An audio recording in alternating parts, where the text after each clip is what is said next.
ফের জনরোষের মুখে নৈহাটির প্রাক্তন বিধায়ক সনদ দে। পুরনো অভিযোগের পুনর্নির্মাণের জন্য পুলিশি হেফাজতে থাকা প্রাক্তন বিধায়ককে এলাকায় ঘোরালো পুলিশ। তাকে দেখা মাত্রই উঠল চোর স্লোগান। জানা গেছে, তোলাবাজি, অন্যের জমি জোর করে লিখিয়ে নেওয়া, মারধর এবং 2021 সালের ভোট পরবর্তী হিংসায় অভিযুক্ত সনদ দে। এমনকি মহিলা কর্মীদের শ্লীলতাহানির মতো মারাত্মক সব অভিযোগ রয়েছে তাঁর বিরুদ্ধে। তদন্তের অংশ হিসেবেই এদিন তাকে ঘটনাস্থলগুলিতে নিয়ে গিয়ে ঘটনার পুনর্নির্মাণ করা হয় বলে খবর সূত্রে। শুধু তাই নয়, এই সনদ দে নাকি সামান্য অ্যাম্বুলেন্স চালক থেকে কোটি কোটি টাকার সম্পত্তির মালিক।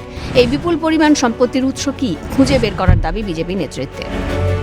তার প্রমাণ 2026-এ পেয়ে গেছে। উনি তো মস্তান ছিলেন, মাফিয়া ছিলেন, তোলাবাজি করতে। সনদ দে, এই এলাকার এমন কোনো বাড়ি বা এমন কোনো মানুষ নেই যাকে তিনি লুট করেননি। বাড়ি বানাতে হলে তাকে পয়সা না দিলে সেই বাড়ি হতো না, তার থেকে সিমেন্ট রড না নিলে সেই বাড়ির প্ল্যান পাস করতে দিতেন না। আমরা দেখেছি কোথা থেকে কোথায় পৌঁছেছেন। শোনা যায় নাকি কয়েক হাজার কোটি টাকা সম্পত্তি তার কাছে।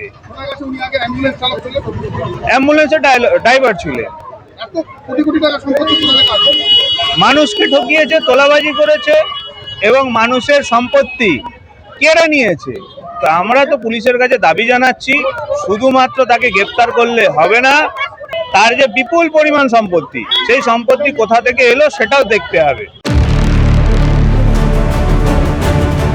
পাশাপাশি জনরোষ আছড়ে পড়ল তুফানগঞ্জে। তৃণমূল নেতা দিলীপ মণ্ডলের কপালে জুটল ডিম থেরাপি। জমি জবরদখল, তোলাবাজি সহ একাধিক অভিযোগে অভিযুক্ত এই দিলীপ মণ্ডল।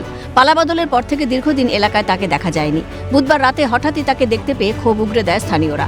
রাস্তায় দাঁড় করিয়ে ডিম ছুটতে থাকে উত্তেজিত জনতা। পাশাপাশি কৃতকর্মের জন্য স্থানীয় কালী মন্দিরের সামনে কান ধরে ওঠবোস করানো হয়।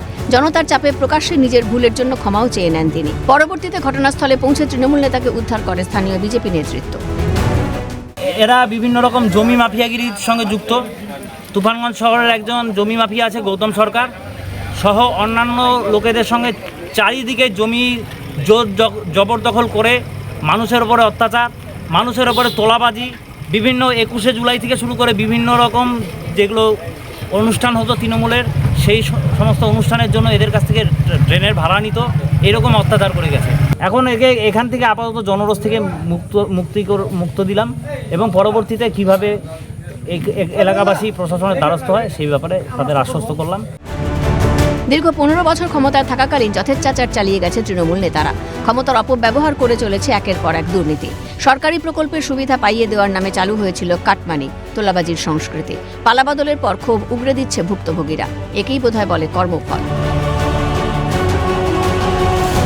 হিমাদ্রি শেখর ভট্ট ও দীপজয় বর্মনের রিপোর্ট, ক্যালকাটা নিউজ।